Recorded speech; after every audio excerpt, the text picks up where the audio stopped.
Dan tidak hanya itu, tapi dia membentuk pasukan yang terbaik, namanya pasukan Inkisaria. 7.000 anak-anak kecil dikumpulkan dalam setiap barak ada ulamanya, tiap hari bacain hadis, tiap hari kemudian bacain Quran, kemudian membentuk jiwa mereka menjadi jiwa seorang gozi. Apa itu gozi? Orang yang berjuang di jalan Allah, pengen kemudian di jalan Allah, pengen kemudian hidup mulia atau mati syahid. Ini kemudian pasukannya, namanya pasukannya Royal Janissaries. Semuanya sudah beres, tapi secara geopolitik masih ada masalah. Balik lagi kepada peta. Di mana ini? Di mana ini? Selat Bosphorus. Masih ingat tadi bentuknya Konstantinopel kayak apa? Segitiga. Nah, ini bentuknya Konstantinopel kayak segitiga di bawah kalau dilanjutkan, ya.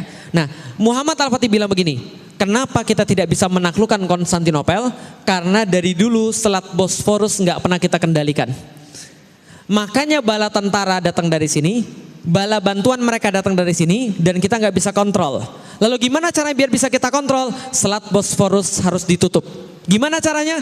Buyutnya pernah bangun benteng di sini, namanya benteng Anadolu Hisar, benteng daerah Anatolia atau benteng daerah Asia.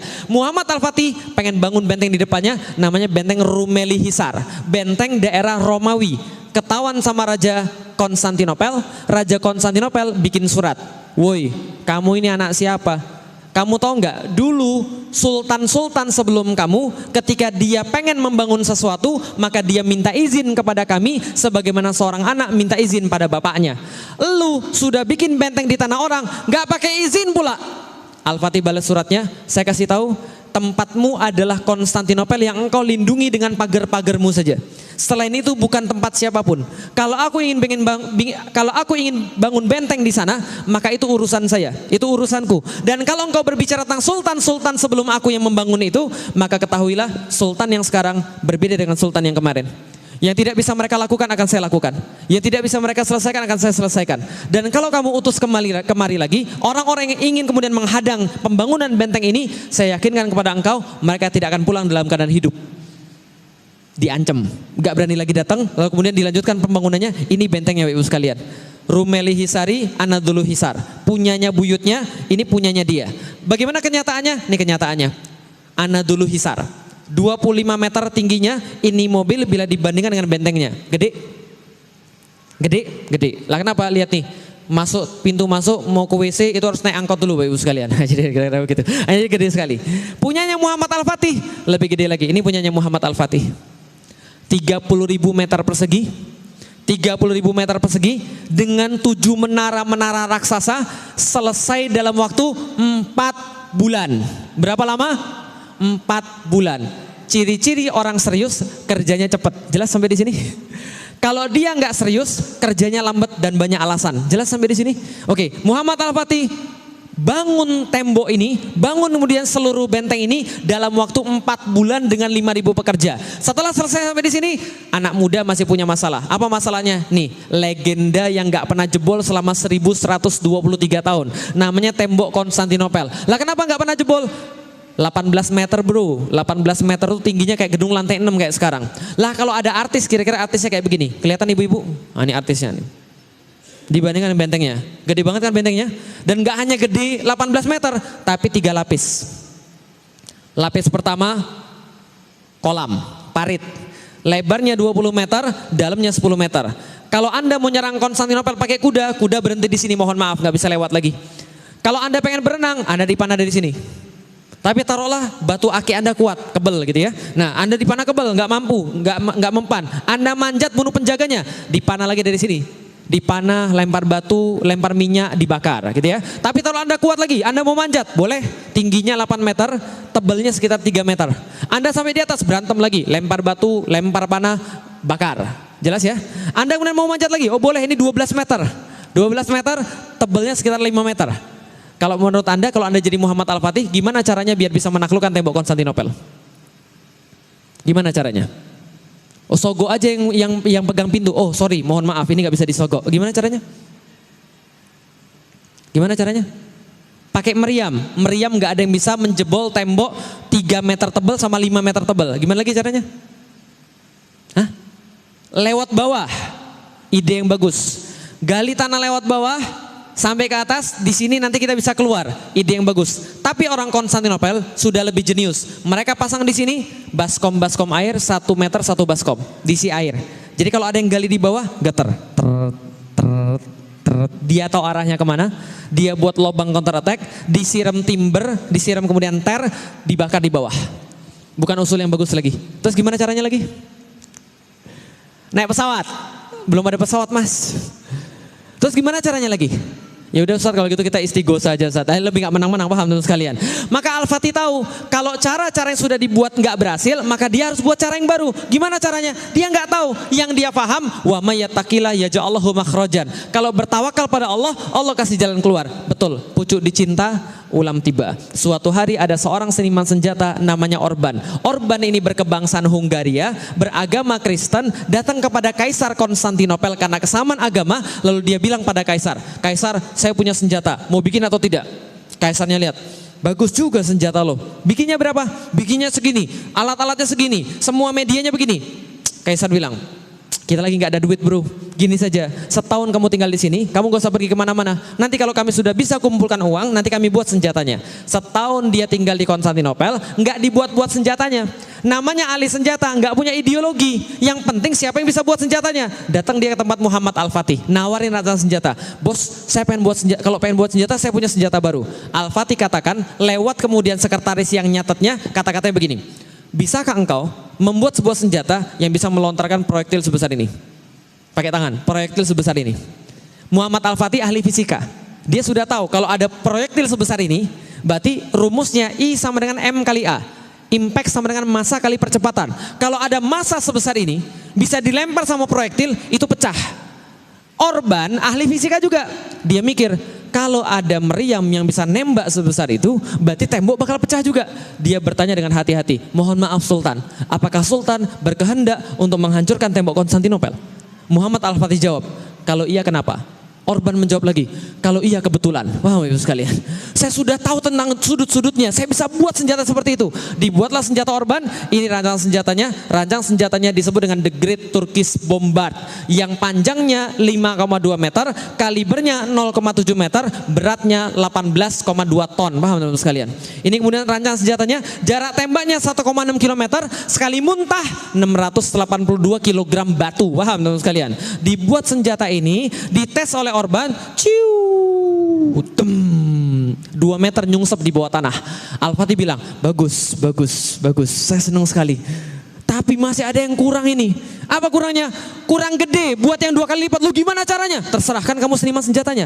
Akhirnya dalam waktu 1 tahun, Orban membuat senjata, satu 5,2 meter panjangnya, yang satu 8,4 meter, yang lain 67 yang lain itu ukuran-ukuran normal. Ada 69, yang lain ukuran normal, dan kira-kira kalau sekarang kira-kira kayak begini. Di mana ini saat? Di Museum Fort Nelson, Portsmouth, Inggris. Kok ada di Inggris sih? Diambil sama Ratu Inggris. Jadi dia bilang, menurut kami senjata yang paling bagus sepanjang sejarah, yang merupakan senjata yang menentukan peradaban dunia atau yang mengubah haluan dunia adalah senjata ini. Maka dia bilang, please dong, gue minta satu. Ya sudah kita kasih, paham teman sekalian.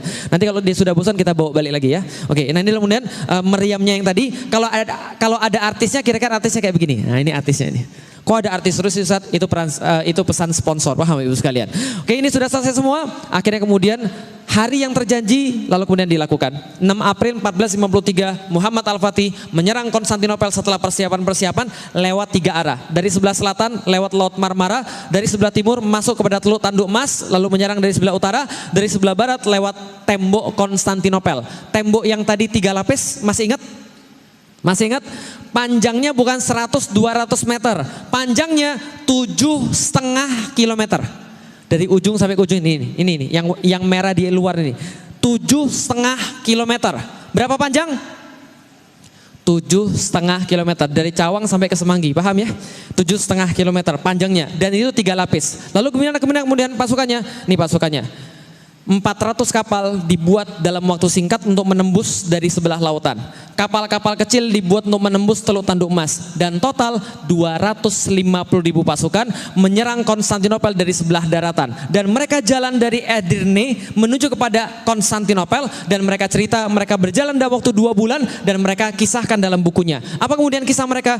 Ketika kami berjalan di siang hari, Anda tidak dapat melihat matahari tembus ke dalam terompah kami. Karena tertutup oleh panji-panji kami dan oleh tombak-tombak kami. Dan pada waktu malam hari Anda tidak akan bisa melihat bumi karena tertutup oleh kemah-kemah kami. Sedangkan ketika mereka jalan sampai ke depan Konstantinopel, giliran orang Konstantinopel tulis dalam catatan harian mereka, kami menyaksikan pasukan muslim datang kepada kami seperti sungai dari besi, memenuhi pandangan kami dari pantai sampai ke pantai. Jelas sampai di sini? Termasuk kemudian meriam-meriam segede kingkong tadi. Dibawa dengan cara gimana? Karena beratnya minta ampun, maka ditarik oleh 40 kebo satu meriamnya. 40 kebo, 100 orang yang ngeratain jalan. Karena kalau ada gundukan, bahaya dia nggak bisa jalan. Jelas ya sampai di sini? Oke, tanggal 5 April 1453 semuanya sudah berbaris di depan tembok Konstantinopel dari ujung sampai ke ujung pantai. Berdasarkan hadis Nabi, Nabi memerintahkan jangan memerangi manusia. Sebelum Anda pergi ke peperangan mereka, tawarkan mereka masuk Islam. Kalau mereka mau masuk Islam, nggak usah dilanjutkan perangnya, itu lebih baik daripada dunia dan seluruh isinya. Yang kedua, perintahkan mereka bayar jizyah. Kalau mereka tidak mau, perangi hanya yang berperang di antara mereka. Maka kemudian ditawarkan, bagaimana kalau Anda semua masuk Islam? Lalu kemudian rajanya berkata, lebih baik kami mati kalau begitu. Lalu gitu bayar jizyah, lebih baik kami mati kalau begitu. Ya sudah, peperangan dilanjutkan 6 April 1453. Al-Fatih membariskan pasukannya 1,5 kilometer di depan tembok kota, cukup jauh untuk bisa dipanah, tapi cukup dekat untuk bisa disaksikan setiap pasang mata orang-orang yang ada di Konstantinopel. Dan pada saat itulah, setelah tergelincirnya matahari, mereka sholat Jumat di sana. Karena 6 April 1453 bertepatan dengan hari Jumat. Kenapa hari Jumat orang-orang dulu mulai jihad? Ada yang tahu kenapa hari Jumat orang-orang dulu mulai jihad? Karena waktu itu terjadi sholat Jumat. Dan setiap sholat Jumat di seluruh penjuru negeri Islam senantiasa mendoakan, ya Allah menangkan pasukan kami di garis depan. Ya Allah menangkan pasukan kami yang sedang berjihad. Ya Allah berikan kebaikan pada mereka. Maka mereka memulai ketika sholat Jumat. Setelah selesai sholat Jumat, meriam pertama ditembakkan. Pertanyaan saya sederhana, yang menang Konstantinopel atau Roma? Yang menang Muhammad Al-Fatih atau Konstantinopel? Muhammad Al-Fatih atau Konstantinopel?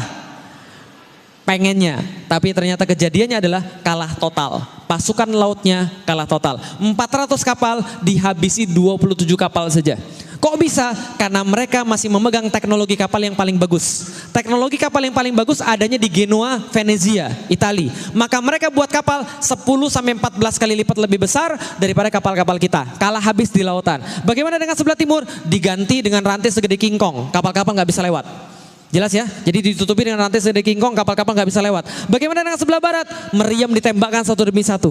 Sedikit demi sedikit kemudian hancur kemudian temboknya. Tapi baru ketahuan kelemahannya. Apa kelemahannya? Reloadnya 3 jam sekali. Jelas sampai di sini? Nggak menang-menang. Tembak, hancur semen. Tembak, hancur semen. Tembak, hancur semen. Lama-lama kemudian orang 2 minggu setelah kemudian percobaan penaklukan, tanggal 6 mulai, tanggal 20 nggak tersisa secercah pun kemenangan. Yang ada sebaliknya, mayit-mayit bertambah banyak, logistik semakin berkurang, orang-orang semuanya pada ngeluh, orang-orang pada capek, muncul suara-suara sumbang. Suara-suara sumbang. Apa itu suara sumbang? Pulang aja yuk. Kayaknya nggak bisa menaklukkan Konstantinopel deh. Serius pulang aja deh mas. Ini nggak bisa mas, ini gara-gara Muhammad Al-Fatih ambisius sekali, temperamental dia. Gara-gara dia banyak yang meninggal. Ingat baik-baik, ketika Anda punya satu hal yang sangat besar, proyek yang sangat besar, ujung-ujung pas mau selesai, itu pasti ada suara-suara sumbang. Pas ngerjain skripsi, pasti ada masa-masa mau nyerah. Betul begitu? Siapa yang sering naik gunung? Yang sering naik gunung? Ada yang sering naik gunung? Atau yang pernah naik gunung? Oh pernah. Pertanyaan saya sederhana. Orang yang banyak nyerah ketika manjat gunung, itu di awal, di tengah, atau pas sudah mau nyampe? Pas sudah mau nyampe, di tengah atau di bawah? Pas sudah mau nyampe, kok bisa begitu? Nggak tahu kenapa. Kayaknya godaan paling berat ada di situ. Lalu kenapa bisa begitu? Kayak kemarin, saya daki bukan gunung sih, daki bukit sama teman saya. Cuma 600 meter doang. 600 meter aja. Jalan, udah luar biasa, awal capek. Pas mau nyampe, ujung udah kelihatan. Ujung udah kelihatan bro. Teman saya tiba-tiba ngomong gini, bro, pala gue pusing bro. kayak gue mau pingsan deh. Saya bilang, berarti antum nggak mau lanjut nih? Kayaknya gue mau pingsan, antum sendiri aja ke atas. Saya bilang ini, bro, kalau andai kan antum pingsan di sini, saya nggak bisa ngantar antum ke bawah. Lah kenapa? Karena ke bawah sudah nggak mungkin lagi. Masa saya bopong antum? Lah naik aja udah mau mati kita. Lah ini dia pingsan di sini. Ya lalu saya bilang dia gini, saya guyonan gini. Kalau antum di sini pingsan, saya bunuh antum, saya bunuh diri, kita di sini aja sudah. Karena saya nggak mungkin turun bawa antum, saya bilang gitu. Akhirnya dia bilang, ya sudah kalau gitu kita ke atas. Alhamdulillah nyampe, nggak ada yang pingsan, gitu kan ya. Artinya apa? Pas udah mau nyampe tuh, ada yang nyerah, sama. Pulang aja yuk, kayaknya nggak bakal menang. Pasukan down, moralnya down. Al-Fatih tahu, kemudian Al-Fatih ngumpulin seluruh panglima-panglimanya, kemudian nanya pada mereka, kita lanjut perang atau kita pulang? Karena kayak ini nggak bagus. Kita lanjut perang atau kita pulang? Nggak ada yang berani ngomong. Lah kenapa? Al-Fatih 21 tahun, tapi temperamental. Salah ngomong kena hukum. Lalu kemudian gak ada yang berani ngomong, yang berani ngomong seorang laki-laki sudah tua namanya Halil Pasha.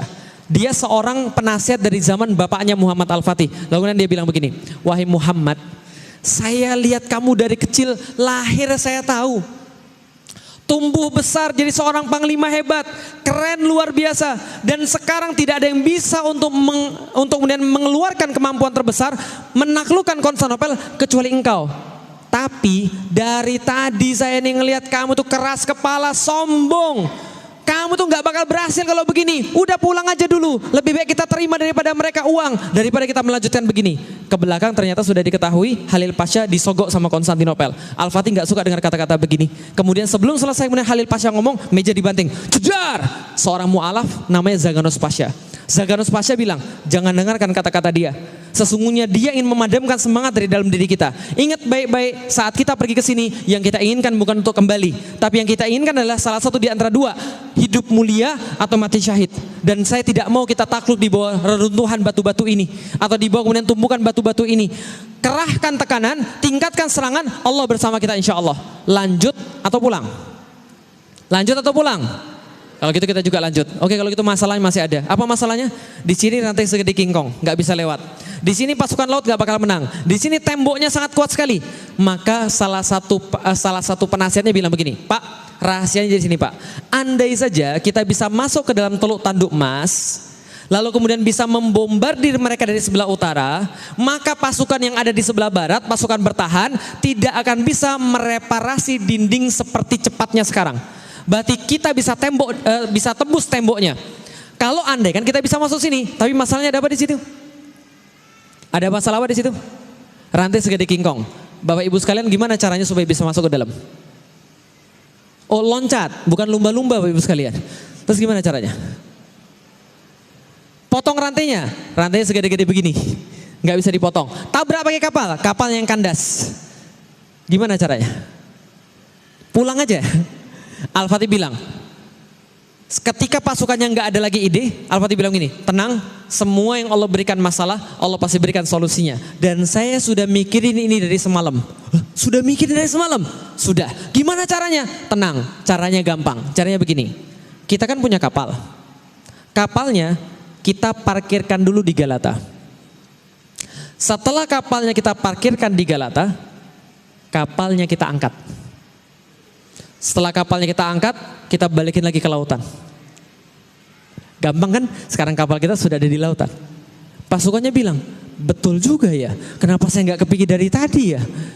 Tapi mohon maaf Sultan, apakah Sultan lupa kalau Galata ini adalah sebuah bukit 60 meter? Al-Fatih bilang, saya tahu itu sebuah bukit dan saya tahu itu hampir mustahil. Tapi kalau Anda tidak menduga, maka pasukan Konstantinopel tidak akan pernah menduga. Ini strategi yang baik. Dan baca sirah, Rasulullah Shallallahu Alaihi Wasallam tidak pernah mencoba satu strategi yang sama untuk perang yang berbeda. Rasul senantiasa memberikan kejutan pada lawan-lawannya. Ini yang kita lakukan. Prajuritnya berkata, nggak mungkin. Maka dia mengeluarkan satu quotes yang sangat luar biasa. Jangan bilang pada saya nggak mungkin kalau Anda belum mati dalam mencoba itu. Paham teman-teman sekalian? Jadi kalau Anda mati dalam mencoba berarti nggak mungkin, jelas ya. Tapi kalau Anda belum mati itu berarti mungkin. Maka kemudian disepakati pada tanggal 22 April 1453 kapal-kapal akan dinaikkan melalui Bukit Galata. Esoknya yang terjadi keajaiban strategi perang. 72 kapal pindah dari Selat Bosforus kepada Teluk Tanduk Mas dalam waktu 1 malam. Berapa kapal pindah? 72. Dalam waktu berapa lama? satu malam 23 April 1453 takbir berkumandang dari atas Bukit Galata. Orang-orang Konstantinopel langsung kaget, lari tunggang langgang naik ke atas menara, melihat ke atas Bukit Galata. Yang mereka saksikan adalah keajaiban strategi perang. Bendera la ilaha illallah Muhammad Rasulullah berkibar di atas Bukit Galata. Dan ketika mereka saksikan ke bawah, kapal-kapal perang satu persatu masuk dalam wilayah mereka. Yang mereka kira paling aman berubah menjadi wilayah paling berbahaya bagi mereka. Maka mereka bilang, Konstantinopel sudah selesai. Al-Fatih orang gila. Dia menjadikan ombak-ombak lautan sebagai tempat berlabuh kapal-kapalnya. Tapi dia juga menjadikan bukit-bukit sebagai pengganti daripada ombak-ombaknya. Tapi peperangan dilanjutkan sampai pada tanggal 27 Mei 1453. Akhirnya pada tanggal 27 Al-Fatih berhasil membuat lubang yang sangat besar dalam tembok Konstantinopel yang gak akan bakal bisa untuk direparasi lagi. Maka Al-Fatih bilang, mulai dari sekarang kalian semua saya perintahkan berhenti berperang. Sebab 2 hari dari sekarang, lusa kita akan membuat serangan terakhir pada Konstantinopel. Andaikan kita kalah, biar kita mati di bawah reruntuhan batu-batu ini. Tapi kalau kita menang, kota milik kita. Dan saya kasih tahu Anda semuanya, daripada saya tidak punya kota ini, lebih baik saya tidak memimpin sama sekali. Maka kemudian dia bilang, berhenti berperang. Pada tanggal 27, 28 seluruh pasukan diperintahkan berpuasa sunnah.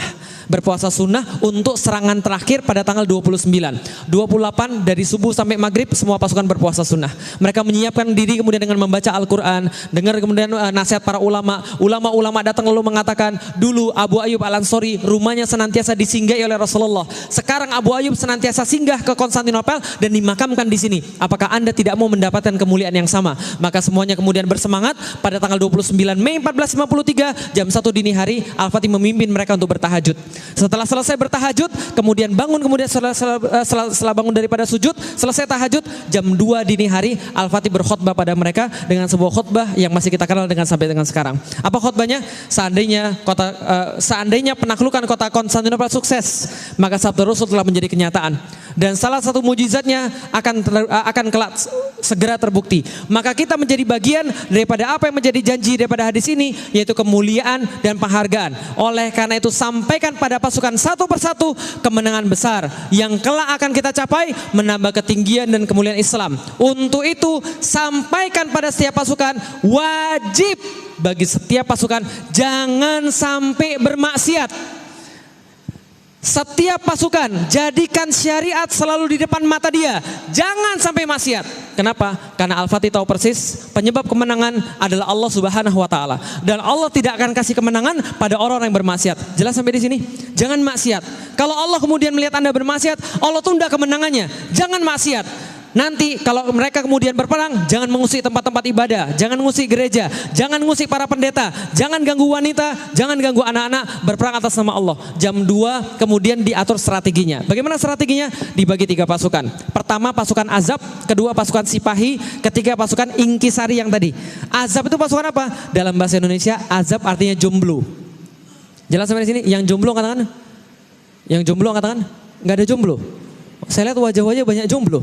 Nah nanti kalau Anda nanti sudah ada Islam, Anda mendapatkan kehormatan. Lah kenapa? Zaman dulu ada jomblo-jomblo itu membuat pasukan namanya pasukan Azab. Lah kenapa? Karena mereka mau diturunkan pertama kali ketika perang. Jadi jomblo zaman dulu berkualitas, paham itu sekalian? Mungkin dia mikir begini, hidup terlalu susah, terlalu banyak yang nanya kapan kawin, jadi mereka mau cepat mati aja, ini paham ya selesai. Nah pas pertama pasukan Azab jam 2 sampai jam 4 dikasih jatah, jam 2 sampai jam 4 mereka merangsek, mereka membuat pasukan pertahanan menjadi capek, jam 4 ditarik, keluarkan pasukan Sipahi merangsek lagi, jam 4 sampai jam 6 gak terlihat kemenangan lagi, tapi ternyata jam 6 dikeluarkan pasukan khusus sebelum matahari bersinar di sebelah timur, Konstantinopel is over, Konstantinopel ditaklukkan. Muhammad Al-Fatih masuk dalam Konstantinopel melalui pintu ini, kemudian mengucapkan Alhamdulillah, semoga Allah merahmati para syuhada, memberikan kemuliaan pada mujahidin, serta kebanggaan dan syukur buat rakyatku. Ditemani bendera la ilaha illallah Muhammad Rasulullah, ada gurunya Syekh Aksyamsuddin mendoakan buat dia, dengan kudanya dia langsung menuju kepada gereja Hagia Sophia. Selama perjalanan menoleh ke kiri, menoleh ke kanan sampai mengucapkan Masya Allah, Masya Allah, Masya Allah, Masya Allah. Sampai ke depan Hagia Sophia, dia turun dari kudanya, tidak mampu menahan rasa harunya, dia kemudian sujud ke arah Makkah, kemudian melepas sorbannya, mengambil segenggam tanah Konstantinopel, menaburkan ke atas kepala dia, supaya perwujudan bahwa dia hanyalah dari tanah saja. Masuk ke dalam gereja Konstantinopel, Hagia Sophia, mendapati ribuan orang menangis histeris. Karena mereka takut mereka akan dibunuh, karena mereka kira itu adalah balas dendam kaum muslimin atas penaklukan Spanyol pada mereka. Lalu kemudian mereka katakan kami minta maaf, kami tidak mau dibunuh, kami minta maaf, kami tidak mau dibunuh. Al-Fatih katakan, tenang, kalian tidak akan pernah disakiti oleh siapapun. Siapa yang pengen tetap tinggal di tempat ini, maka tinggallah di kota ini. Tempat properti mereka tidak akan pernah diganggu oleh siapapun. Tapi yang pengen keluar daripada kota ini karena tidak mau dipimpin oleh Islam, silakan keluar daripada kota ini. Tapi kalian akan dijamin nyawanya sampai di depan gerbang kota. Kami tidak akan mengganggu Anda juga. Tapi kami minta tempat ini dijadikan sebagai masjid. Paham teman-teman sekalian?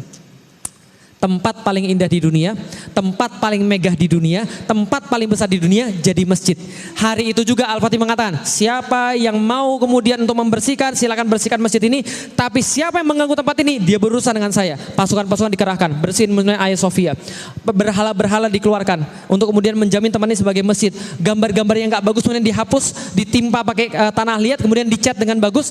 Mihrab digeser ke sebelah kanan 9 derajat agar ngarahnya awalnya ke Syam, arahnya ke Baitul Maqdis, arahnya sekarang ke Mekah. 9 derajat digeser, dibuatin mihrab paling bagus. Semuanya selesai sebelum asar. Dan asar, azan berkumandang pertama kali di Konstantinopel tanggal 29 Mei 1453. Allahu Akbar, Allahu Akbar. Berkumandang di sana. Pada waktu itu asar mereka sholat pertama kali, dan sampai sekarang itu kemudian masih kita bisa lihat. Itu namanya Hagia Sophia.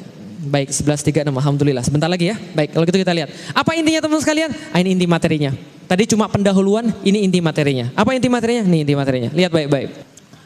54 hari perang, 825 tahun penantian. Berapa lama mereka menanti? 825 tahun. Semenjak keluar dari lisan Rasulullah sallallahu alaihi wasallam, la tuftahannal Konstantiniyah, akan takluk kota Konstantinopel. Saat itu sekelompok orang muslim percaya, yakin, tapi yang lain mencaci maki, lalu bilang begini, ngayal lu, gak mungkin, stres, gila. Paham teman-teman sekalian? Rasul dibilang gila, ngayal, stres, gak punya otak dan sebagainya. Tapi sekelompok muslim percaya. Mereka mewariskan keyakinan mereka generasi demi generasi. Kemudian mengatakan pada mereka, nak, kamu lanjutkan perjuangan. Nak, kamu lakukan perjuangan. 825 tahun setelahnya, kemudian datang seorang pemuda 21 tahun masuk ke dalam kota, lalu berkata, Rasul kami tidak pernah bohong. Berapa lama perjuangannya? 825 tahun. Nggak berhenti-berhenti, nggak ada yang merasa capek, nggak ada yang merasa bosan, nggak ada yang futur. Kita kadang-kadang baru berjuang setahun, 2 tahun sudah futur. Sudah minta sama Allah, kapan perjuangan kita selesai? Kapan kemudian kita berhenti aksi-aksi terus? Dikit-dikit aksi, kapan selesainya? Sabar mas. Perjuangan itu kadang-kadang lama. Tapi coba lihat apa yang kemudian menjadi pelajaran bagi kita pada hari ini. Pelajarannya adalah apa rahasia mereka? Nih rahasia mereka. They believe in something that cannot be seen by eyes. Mereka percaya pada sesuatu yang tidak dapat dilihat oleh mata. Dan ini penyakit orang zaman sekarang. Segala sesuatu harus dilihat oleh mata. Tidak bisa membayangkan dengan keimanan. Coba lihat baik-baik. Ibu-ibu tahu siapa yang syahid pertama kali di dunia ini? Siapa yang syahid pertama kali di dunia ini? Ada yang tahu? Laki-laki atau perempuan? Perempuan. Siapa namanya? Sumayyah. Lihat, jihad diwajibkan kepada laki-laki, tapi syahid yang pertama kali perempuan. Itulah the power of mak-mak. Sumayyah disiksa bersama keluarganya. Ammar bin Yasir diikat tangannya di sebuah tempat, menyaksikan orang tuanya dibunuh di depan mata dia karena beriman pada Allah. Bapaknya disalib di pohon kurma. Ibunya dicemeti, dicambuk, sampai kemudian dia meludahi yang menyambuk, kemudian yang mencambuk, kemudian nggak suka, nggak senang, mengambil tombak, ditusuk dari kemaluan sampai tembus pada lehernya. Ketika itu terjadi, Rasulullah lewat di depan mereka dalam keadaan penyiksaan seperti itu. Apa kata Rasulullah? Rasul nggak bisa berbuat apa-apa karena waktu itu Rasul belum berkuasa. Rasul katakan pada mereka, Sabron ala Yasir, sabar wahai keluarga Yasir. Sabron ala Yasir, fa inna mau'idukumul jannah. Sesungguhnya Allah sudah menjanjikan surga bagi kalian semuanya. Ketika mendengarkan kata surga daripada Rasulullah, apa kata Sumayyah? Ya Rasulullah, surganya sudah di depan mata saya ini. Dia seolah ngelihat surga. Padahal mungkin dia matanya sama kayak kita. Tapi kenapa dia matanya melihat surga? Karena bagi dia kenyataan di depan mata dia jauh kalah dibandingkan janji Rasulullah sallallahu alaihi wasallam. Bisa difahami Bapak sekalian. Lah kenapa? Kalau Anda lihat mata, kalau Anda lihat pakai mata, ini yang Anda lihat. Di mana-mana terjadi kemudian pembantaian, di mana-mana terjadi kemudian kerusuhan, di mana-mana terjadi kemudian kebodohan pada orang muslim, ini yang kita lihat dengan mata. Kalau kita lihat dengan mata kayak begini, berapa yang yakin bahwa Islam akan bangkit? Sedikit atau banyak? Sedikit. Kenapa sedikit yang yakin Islam akan bangkit? Karena Anda bakal dibilang orang gila. Jelas sampai di sini. Oke, coba lihat lagi Bapak sekalian. Muhammad Al-Fatih menaklukkan Konstantinopel umurnya berapa tahun? 21 tahun. Saya masuk Islam umur 18 tahun. 18 tahun saya masuk Islam, saya punya guru namanya Fatih Karim. Fatih Karim ceritain pada saya tentang Muhammad Al-Fatih, tapi dia salah data. Dia bilang, Lix, ada seorang pemuda menaklukkan Konstantinopel umurnya 23 tahun. Maka saya tulis di sini 23 tahun. Padahal harusnya 21 tahun. Yang menariknya dia bilang, Lik, kalau kamu masuk Islam, kamu bisa jadi akan menjadi penakluk kota Roma. Maka saya bilang, Kang, nama Islam saya Muhammad Al-Fatih. Lah kenapa? 18 tahun saya masuk Islam, nanti umur 23 tahun seperti Muhammad Al-Fatih saya akan menaklukkan kota Roma. Orang gila, nggak apa-apa, nggak ada masalah. Dibilang gila nggak ada masalah. Rasul dibilang gila, Muhammad Al-Fatih dibilang gila, tambah satu nggak ada masalah. Bisa dipahami Ibu sekalian? Ternyata 18 tahun saya masuk Islam, umur 23 tahun saya belum bisa menaklukkan kota Roma. Lah kenapa? Masuk Islam 18 tahun, umur 18 tahun 2002. Umur 23 tahun, 5 tahun kemudian 2007 ke Roma aja belum. Bisa dipahami itu sekalian. Saya baru ke Roma tahun 2012. Ngapain? Ikut tour dan travel sama bapak saya. Bapak saya punya perusahaan bapak saya biasanya ngasih bonus kepada kolega-koleganya setiap tahun pergi keluar. Kalau lagi keuntungan lagi bagus. Suatu waktu diajak, Lik pergi ke Makau yuk. Nggak mau. Lah kenapa? Mau jadi dewa judi, paham itu sekalian. Walaupun wajah saya dewa judi, tapi saya nggak pernah judi, ya. Mau jadi dewa judi, enggak. Lik mau pergi ke sini, enggak. Lik mau pergi ke Thailand, mau lihat banci, enggak. Lik mau pergi ke Eropa, Eropanya kemana pi? Eropanya ke 11 kota, 11 kota, 8 negara. Negaranya mana aja? Prancis, terus Belanda, terus Itali mana? Milan, terus mana lagi? Roma, ikut ke Roma, jalan 2012, 1 bis 35 orang, 9 yang muslim, yang lainnya non muslim, teman bapak saya semua. Nah, ketika di jalan, perjalanan dari Paris ke Milan itu kan jauh, lumayan ya. Namanya pembicara kalau nggak ngomong agak sulit. Lalu saya bilang, Bapak Ibu sekalian, saya ke depan, saya ambil mic. Bapak Ibu sekalian mau saya ceritakan tentang kisah Eropa dari awalnya sampai dengan akhirnya? Boleh. Saya cerita dari zaman dewa-dewa Yunani, cerita kemudian tentang Romawi, sampai kemudian penaklukan Konstantinopel. Setelah itu saya bilang, sekarang Bapak Ibu tahu kenapa saya sekarang mau ikut, yang kemarin-kemarin nggak pernah mau ikut, karena saya mau survei ke kota Roma. Mohon maaf yang Kristen, saya bilang, karena kami meyakini kota ini akan kembali dikuasai oleh kaum muslimin. Nanti suatu hari nanti kalau nggak saya, anak saya akan balik lagi ke sini untuk menguasai kota Roma. Yang muslim takbir, yang non muslim bilang anak Pak Iwan sudah gila. Paham Ibu sekalian? Nggak ada masalah. Nah, kenapa? 23 tahun menaklukkan kota Konstantinopel. Ternyata saya belum bisa, umur 23 tahun tidak bisa menaklukkan kota Roma. Yang saya bisa taklukkan baru seorang istri saja. Alhamdulillah ya. Saya menikah umur 22 tahun, saya punya istri umur 22 tahun. Setelah menikah saya bilang pada istri saya, Dek, kayaknya kita belum jatahnya menaklukkan kota Roma. Kalau begitu, kalau kita punya anak, nanti anak kita biiznillah dengan izin Allah kita kasih nama Muhammad Al-Fatih, supaya dia tahu perjuangan tentang Muhammad Al-Fatih dan dia tahu tujuannya adalah kota Roma. Sepakat kata istri saya. Alhamdulillah 2006 nikah, 2008 punya anak perempuan. Enggak jadi kasih nama Muhammad Al-Fatih karena itu nama bukan buat perempuan. 2010 alhamdulillah anak saya laki-laki. Pas mau ngasih nama Muhammad Al-Fatih, ternyata teman-teman saya yang sudah nikah duluan. Saya cerita ini dari tahun 2008, 10 tahun yang lalu. Anak-anak teman saya yang sudah nikah, sudah punya anak duluan, semuanya ngasih namanya siapa? Muhammad Al-Fatih semuanya. Ustadz Fatih Karim nikah punya anak namanya Muhammad Fatih Alif. Alasannya apa? Alif adalah huruf pertama. Dia duluan, yang lain belakangan. Mohon maaf. Teman saya yang lain nggak mau kalah. Muhammad Fatih Al Awal namanya. Dia awal, yang lain akhir. Mohon maaf. Teman saya yang lain Muhammad Fatih Ridho. Dia cuma diridhoi, yang lain bukan diridhoi. Oh, saya enaknya saja. Akhirnya saya kasih nama. Ya sudah kalau gitu kita usah kasih nama Muhammad Al Fatih lagi. Kita tambahin saja. Akhirnya kita kasih nama siapa? Namanya Sifar Muhammad Al Fatih 1453. Itu nama anak saya. Ada angkanya, alhamdulillah. Kok bisa Ustaz saya ngurus sendiri? Ya, jadi saya pergi ke dinas kependudukan, kemudian saya bilang, Pak, ini nama anak saya. Ini apa Pak? 1453? Bukan, 1453. Bukan pakai huruf, itu pakai angka Pak. Pakai angka Pak? Pakai angka. Serius Pak? Serius. Pak, jangan main-main Pak, saya sudah 15 tahun kerja di sini Pak. Belum ada Pak yang pakai angka Pak, makanya bikinlah. Itu Wirosa belum bisa 212, kenapa anak saya nggak boleh? Akhirnya kemudian saya dikasih anak saya 1453. Itu kemudian untuk apa? Untuk pengingat. Anak ketiga saya Gozi Muhammad Al-Fatih 1453. Untuk apa? Jadi gini sekalian. Saya nggak tahu sampai kapan saya masih bisa hidup. Tapi kalau seandainya Allah mengambil saya sebelum saya sempat menyelesaikan pendidikan pada anak-anak saya, maka buku ini akan jadi penggantinya. Maka mereka akan tahu tugas mereka hidup di dunia untuk apa? Menyembah pada Allah, merealisasikan Roma akan jadi di tangan kaum muslimin.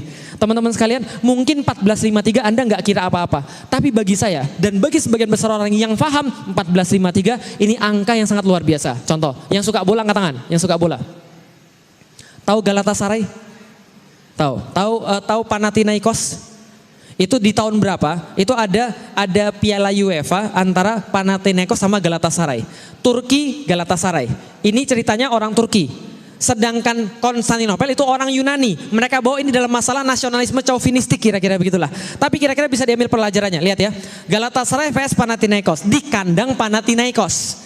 Orang-orang Turki bawa ke sana, orang-orang pendukung-pendukung Galatasaray bawa satu spanduk tulisannya cuma begini, Remember 1453. Dibentangkan di spanduk itu di kemudian stadionnya. Apa yang terjadi? Nggak main bola, berantem, paham teman sekalian. Karena bagi mereka itu sebuah pengingat akan kejadian di mana mereka takluk oleh kaum muslimin. Bisa dipahami teman sekalian. Bagi kita ini pengingat bahwa Rasulullah kalau sudah bersabda tidak mungkin main-main. Bisa dipahami teman sekalian? Oke, pertanyaan terakhir bagi teman-teman sekalian. Ketika di parit tadi ada dua kelompok, satu siapa namanya?